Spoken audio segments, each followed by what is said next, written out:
स्वामी समर्थ, श्री स्वामी समर्थ, श्री स्वामी समर्थ, श्री स्वामी समर्थ।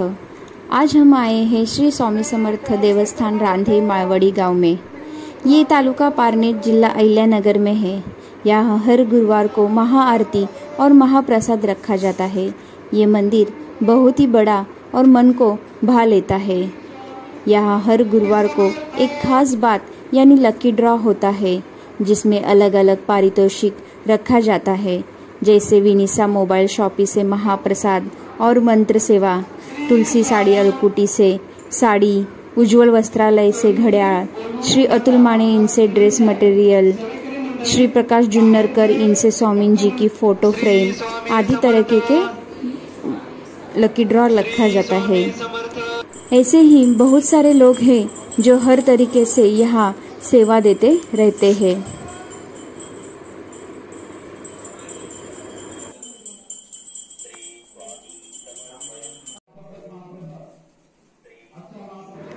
हर गुरुवार को यहाँ अलग अलग लोग स्वामी जी को भोग चढ़ाते हैं। भोग चढ़ाने से मन शांत होता है और सकारात्मक ऊर्जा मिलती है। इससे जीवन के संताप और दुख कम होते हैं। भोग चढ़ाने के बाद फिर महाआरती चालू होती है, तो चलो हम भी चलते हैं, महाआरती में शामिल होते हैं। श्री स्वामी समर्थ।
श्री स्वामी समर्थ इनका एक ही वाक्य जो जीवन को खुशहाल करता है, वो है भिवू नकोस, मी तुझ्या पाठीशी आहे। यहाँ पर पारायण, जपमाळ, होम आदि कार्यक्रम किए जाते हैं। पारायण करने से जीवन को जीने की नई प्रेरणा मिलती है।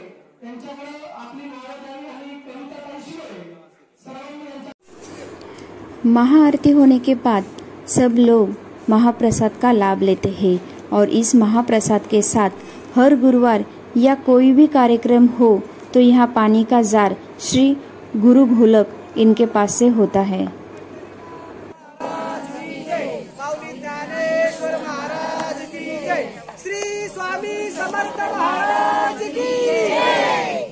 एक खास बात यानी ये मंदिर कैसे स्थापित हुआ, कैसे आगे चलेगा, इस बारे में हम थोड़ा जान लेते हैं इस मंदिर के संस्थापक श्री अनिल अवारी इनसे।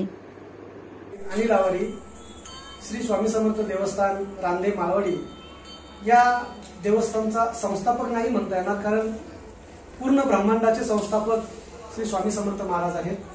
कुठेतरी सेवा करण्यासाठी स्वामींनी संस्थापक म्हणून किंवा सेवेकरी म्हणून या ठिकाणी माझी निवड केलेली आहे आणि माझ्या समवेत या देवस्थानचे नवनिर्वाचित अध्यक्ष श्री सुभाष दादा भोसले, तसेच या पूर्ण देवस्थानची ज्यांनी मीडिया सांभाळली ते आमचे मित्र श्री प्रशांत पवार आणि कनिंगोज संदेश कनिंगोज.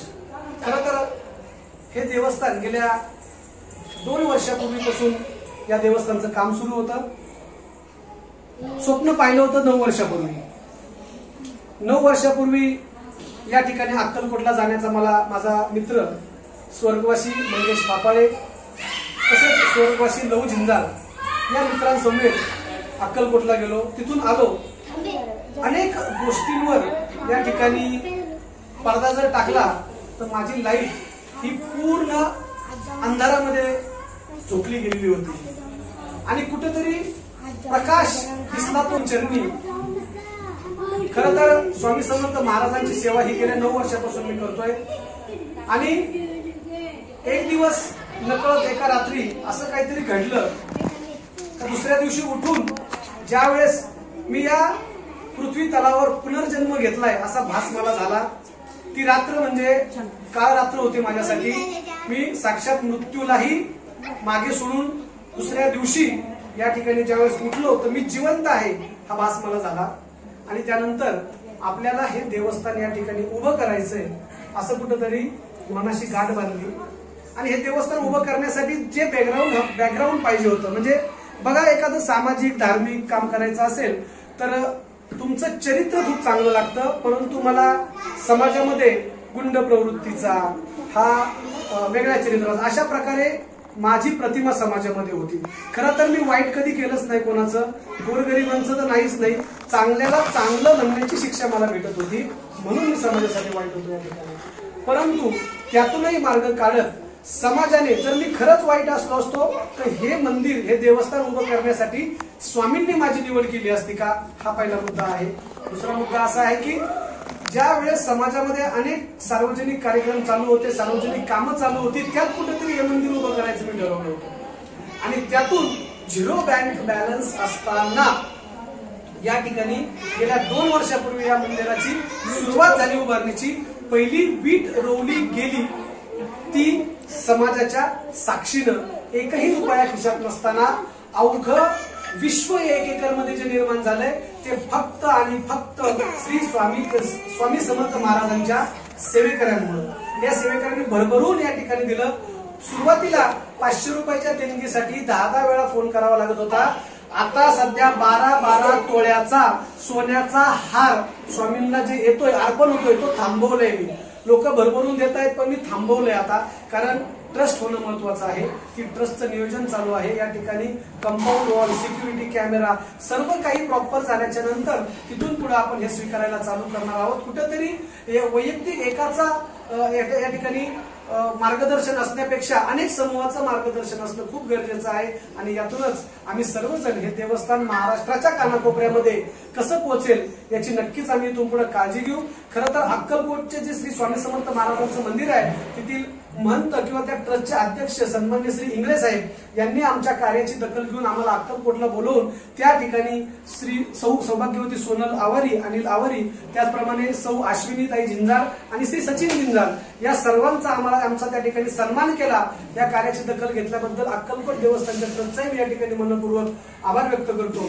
या ठिकाणी जर पाहायला गेलं तर नुसतं श्री स्वामी समर्थ महाराजांचं मंदिर नाहीये, या ठिकाणी अनेक सेवेकऱ्यांचा, अनेक स्वामी भक्तांचा या ठिकाणी आत्मा जोडलेला आहे. अनेक सेवेकरी इथं येतात, रडतात, स्वामींकडे काहीतरी मागतात, गुणगान गातात. आणि या ठिकाणी आपण हे करत असताना लवकरच या ठिकाणी आपण श्री स्वामी समर्थ उद्यान साधारणतः 1 एकर मध्ये आपण स्वामी समर्थ उद्यानाची स्थापना या ठिकाणी करणार आहोत. छत्रपती शिवरायांचा महापुतळा या ठिकाणी आपण उभारून अन्नछत्र या ठिकाणी झालेला आहे. त्याचप्रमाणे या ठिकाणी गोरगरिबांसाठी मागच्या बाजूला देवस्थानच्या मागच्या बाजूला साधारणतः 15 गुंठ्यामध्ये आपण लॉन करणार आहोत. अनेक गोरगरिबांचे सामुदायिक विवाह सोहळे असतील, सार्वजनिक कार्यक्रम अगदी मोफत पद्धतीने या ठिकाणी पार पडले जातील. या देवस्थानात अनेक जण जोडले जात आहेत, उद्योजक असतील, सामाजिक कार्यकर्ते असतील, राजकीय माणसं असतील. आणि सर्वांचं एकच म्हणणं आहे का कुठंतरी या ठिकाणी पाय रोवला गेलाय तर हे कुठंतरी विकासात्मक बाजूने ही वाटचाल व्हावी. या माध्यमातून तुमच्या युट्यूबच्या माध्यमातून मी एक आव्हान करू इच्छितो. महाराष्ट्राच्या कानाकोपऱ्यातील ज्या व्यक्तींना आपल्या मुलांचा सांभाळ करता येत नसेल, जे अनाथ मुलं असतील, भूकंपग्रस्त मुलं असतील, पूरग्रस्त मुलं असतील, कोरोनाग्रस्त मुलं असतील, निराधार मुलं असतील, अशा सर्वांसाठी आम्ही लवकरच येत्या 3 ते 4 वर्षामध्ये या ठिकाणी 4 ते 5 एकर मध्ये श्री स्वामी समर्थ देवस्थानच्या वतीनं मोफत मुलं 15वी पर्यंत शिक्षण हे मोफत करणार आहोत. हॉस्टेल असेल, शाळा असेल, सर्व देवस्थानच्या वतीनं मोफत करणार आहोत. अद्याप आपण पाहिलं अनेक देवस्थान आहेत, खूप पैसा पडलाय, पण त्या पैशाचं करायचं काय? हे कोणी काही करत नाहीये. तो पैसा दुरुपयोग केला जातो पैशाचा. मला त्या खोला घुसायचं नाही, पण आम्ही हे देवस्थान जे उभं केलंय हे गोरगरिबांच्या मुलांना शिक्षणासाठी याचा फायदा कसा होईल, समाजाला याचा फायदा कसा होईल, समाजाच्या खरं तर सांगू तुम्हाला संसारामध्ये खूप दुःख लपलंय, खूप दुःख आहे समाजामध्ये, त्यानंतर संसारामध्ये. कुठंतरी त्यांना त्यातून मार्ग काढण्यासाठी हे देवस्थान या ठिकाणी निर्माण केलं गेलंय. अनेक सेवेकरी या ठिकाणी येत आहेत. दर गुरुवारी 1,500 ते 2,000 लोकांची पंगत या ठिकाणी होते. प्रत्येक गुरुवारी गेल्या 1.5 वर्षापासूनचा माझा अनुभव आहे. पहिली पंगत झाली 1,737 रुपयामध्ये आणि 1 वर्षानंतरची पंगत झाली 24,464 रुपयामध्ये. म्हणजे इतकं ठळकपणे मी सांगू शकतो. एक एक गोष्टीचा मी स्वतः साक्षीदार आहे. आणि इथून पुढच्या काळामध्ये माझे मार्गदर्शक श्री सुभाषदादा भोसले असतील, हे माझ्यासोबत असणार आहेत. यानंतर प्रशांत असेल पवार, तोही माझ्यासोबत असणार आहे. आम्ही सर्व मिळून, आमची सर्व टीम मिळून या ठिकाणी विजू येवले असेल, अवी बोर्डे असेल, या ठिकाणी विजू शिरोळे असेल, त्याचप्रमाणे या ठिकाणी विठ्ठल नाना असतील, आमचे आदरणीय दिलीप आवारी असेल, नवनाथ आवारी असेल, अनेक जण जोडले गेलेत सेवेकरी. या सेवेकऱ्यांच्या माध्यमातून लवकरच हे मंदिर आणखीन जास्त प्रमाणामध्ये आणि वेगाने या ठिकाणी भरारी घेईल अशी मी ईश्वर चरणी श्री स्वामी समर्थ महाराजांच्या चरणी प्रार्थना करतो. थांबतो. श्री स्वामी समर्थ. श्री स्वामी समर्थ.